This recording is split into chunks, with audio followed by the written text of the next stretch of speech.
Y ahí hay dos modelos por ahí para hablar un poco también del futuro, porque digamos, si no el pasado y también es como un poco, no es que sea una visión pesimista, sino es la realidad. Pero a futuro, ¿cómo se puede salir de ese laberinto? Porque siempre hay dos modelos como en pugna, digamos, el actual o el neoliberal, y por ahí se habla más de un industrialista que estamos viendo que no es tal, y se habla de la falta de competitividad de ciertas industrias, y por ahí lo he escuchado usted mencionar que porque están mal enfocados, digamos, se debería enfocar hacia una cuestión más del conocimiento, en la que por ahí sí somos más aptos. Claro. Está la industria del litio, que por ahí no está tan explotada, o por lo menos por nosotros. ¿Cuál podría ser el camino? Nosotros nunca más podremos tener o podremos utilizar la misma metodología que utilizó Estados Unidos, que utilizó Japón, que utilizó Alemania, que fue proteccionismo económico. Porque los tiempos van cambiando, porque nosotros somos muy pocos en población, ¿no es cierto? Y entonces un proteccionismo al estilo de Hamilton, que fue el primer gran proteccionista de Estados Unidos, es inaplicable. Nosotros necesitamos ahora un impulso estatal inteligente y nuevo, donde ese proteccionismo solo podrá ser un proteccionismo muy selectivo a algunas áreas que nos interese desarrollar y que podríamos tener rápidamente competitividad industrial en poco tiempo, pero que uno no puede aplicar las recetas antiguas, no quiere decir que uno no tenga que adelgazar. Es como una persona que está gordita, ¿no es cierto? Y fracasó en este régimen y en este otro régimen. Quizás fracasó porque lo hizo mal, quizás fracasó porque el régimen no era adecuado.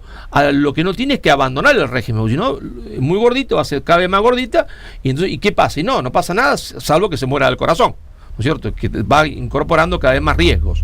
Nosotros, ¿qué tenemos que hacer? Reactualizar, se entiende, el pensamiento. Y por lo tanto, nosotros no podemos repetir las mismas políticas que del pasado. La esencia sí, porque la esencia no cambia nunca, la sustancia no cambia, cambia la forma. Por ejemplo, para ser claro, nosotros tenemos, usted mencionaba el tema del litio, nosotros tenemos, ¿no es cierto?, un potencial en el litio gigantesco. Somos con Chile y con Bolivia los tres grandes países que van a ser productores de litio del mundo, porque Afganistán está siempre en guerra, ahí no se puede hacer nada. ¿Y qué estamos haciendo nosotros ahora? Pero ahora que ha sido los últimos 20 años, explotar el litio en bruto. El litio es una cosa facilísima de sacar. Voy con una pala, me lo cargo en un balde. Va una pala mecánica y se lo lleva en camión y después en un tren. Y nosotros lo exportamos en bruto, con la mayor de las ignorancias. En vez de decir, señores, este es el mineral ya del presente y del futuro. No va a haber batería en el mundo, ni de celular, ni de computadora, que no funcione a litio. Y posiblemente en el futuro los autos. ¿Qué tenemos que hacer? Nosotros convertirnos nosotros en productor de esas baterías. Y esto no es difícil, es una cosa muy fácil, porque tenemos la inteligencia para hacerlo, y porque aparte, si nos ponemos de acuerdo con Chile y con Bolivia, tenemos el monopolio. Entonces el litio vale lo que nosotros queremos que valga y se exporta como nosotros queremos que se exporte. Y entonces se puede exportar tranquilamente como producto industrial. Pero es una especie de OPEP del... Claro, pero ¿esto qué requiere? Esto requiere, ¿no es cierto?, que también nosotros nos preparemos para esto. ¿Qué quiere decir? Que nosotros tenemos que volver a tener un sistema educativo que prepare a los alumnos para la nueva industrialización, altamente tecnológica, ¿no es cierto? Y necesitamos no un politécnico como tenemos en Rosario, ¿no es cierto?, sino varios politécnicos en Rosario y en todo el país. Pero ustedes dirán, ¿y entonces solo vamos a hacerle estudiar a nuestros alumnos ciencias duras, física y matemática? No, porque también una de las industrias del futuro, en el cual nosotros tendríamos una ventaja gigantesca sobre cualquier país en el mundo, es el tema audiovisual. Producir una película, producir serie y exportarla, da tanto dinero, se entiende, como exportar, se entiende, litio. Y nosotros tenemos un mercado natural, 500, 400 millones de personas que hablan castellano, hispanoparlante, no siquiera hay que traducirlo. Y para formar gente que esté en ese rubro, hacer una especie de gran Hollywood, se entiende, en la América del Sur, ¿qué se necesita? No solo las ciencias naturales, no solo la física y la matemática, mucho más que eso, la historia, la filosofía, el arte. Es decir, cuando yo digo resignificar nuestras universidades para que sean de excelencia, también incluyo al arte, a la filosofía, a la antropología, a todas las ciencias sociales y culturales, que son fundamentales para crear hombres creativos, ¿no es cierto?, que puedan después hacer ese trabajo. Entonces nosotros tenemos un montón de cosas para hacer. Por eso yo no creo y no soy pesimista, ¿no es cierto? No soy pesimista de forma absoluta, porque tenemos todas las condiciones para salir adelante. Nos falta un esfuerzo para sacarnos de encima la subordinación ideológica, que nos impide pensar con cabeza propia. Y eso se lo tiene que sacar de encima, tanto los alumnos, los profesores, los técnicos, como los políticos. Como los políticos. Si nosotros logramos hacer eso, yo no dudo, se entiende, que la Argentina tiene la cantidad de recursos suficientes para sacar a su población de la pobreza y vivir dignamente. Por eso me hicieron un reportaje una vez que me gustó mucho, como lo titularon, a nosotros no nos falta recursos, nos falta patriotismo, es decir, nos sobra recursos, nos falta patriotismo. Y en el fondo, yo creo que a la Argentina le falta patriotismo. Le falta no solo a la clase dirigente, porque la clase dirigente no nace de los hongos, nace de la propia sociedad. Nos falta a todos, porque el patriotismo se transformó en una mala palabra, el nacionalismo se transformó en una mala palabra. Entonces nosotros tenemos hasta expresiones groseras con nuestra propia patria, ¿no? Con nuestra propia nación, denigrantes, ¿no es cierto?, que no se pueden decir en público, son espantosas y horribles. Y eso habla de una gran debilidad nuestra, de un no querernos a nosotros mismos. De un no querernos a nosotros mismos. Y si uno es una nación como una persona, si uno no se quiere a sí mismo, mal puede, después querer a los otros y triunfar en la vida. Para querer a los otros, uno tiene que comenzar por quererse a sí mismo, ¿no? Y eso es un poco también nos falta a los argentinos. Fue producto también de una subordinación ideológica. La historia mal contada, desde la época de Mitre en adelante, porque Mitre va a ser el gran factotum de construir la historia falsa de la Argentina, donde los héroes se han presentado como villanos y los villanos como héroes. Y eso dio el resultado de lo que somos hoy. Bueno, entonces esto que somos hoy tiene muchos recursos, tiene gente muy imaginativa, gente muy capaz, pero ese manto, se entiende, de la subordinación ideológica y de la falsificación de la historia, hasta ahora no nos ha dejado ser nosotros mismos. Sí, con esto que decías, ¿no?, de la falta de patriotismo es muy evidente en lo cotidiano, pero retomando ese tema te quería preguntar, bueno, ya que mencionaste el tema de la dirigencia política, ¿cómo ves hoy el panorama? Porque bueno, esto de la falta de patriotismo se ve claramente en la dirigencia actual, quienes están gobernando hoy nuestro país, y bueno, hemos vuelto al fondo, toda esta serie. ¿Cómo ves toda esta serie de medidas que ha tomado este gobierno y en relación con, bueno, el mundo, cómo estamos posicionados ahora? Esto que nos decía en este discurso, decir volver al mundo, volver a pertenecer a los circuitos internacionales y demás, pero vemos que cada vez estamos peor. ¿Cómo ves la situación sin duda, hoy? Porque nosotros estamos en una circunstancia tal, ¿no es cierto?, donde hemos aceptado una especie de úcase. El úcase eran los decretos del zar de Rusia, ¿no es cierto?, que no se discutían en Rusia. Imagínate, un úcase se acataba, ¿no es cierto? Nosotros, con el gobierno del ingeniero Macri, hemos aceptado un úcase, ¿no es cierto?, que es el de la oligarquía financiera internacional, para que Argentina haga todo lo contrario de lo que tiene que hacer. Y entonces, claro, hay algunos vivillos que se benefician mucho con esto, porque no todo lo que perjudica a la mayoría de la población perjudica a toda la población. Hay siempre algunos que salen de esto bien parados. Entonces tenemos un gobierno donde, si tuviésemos que definir qué es el PRO, o que cambiemos, un conjunto de gente que se divide en dos partes. Un conjunto de gente muy bien intencionada, pero muy bien intencionada, que entraron incluso a la política con aires de cambiar, de aire de renovación.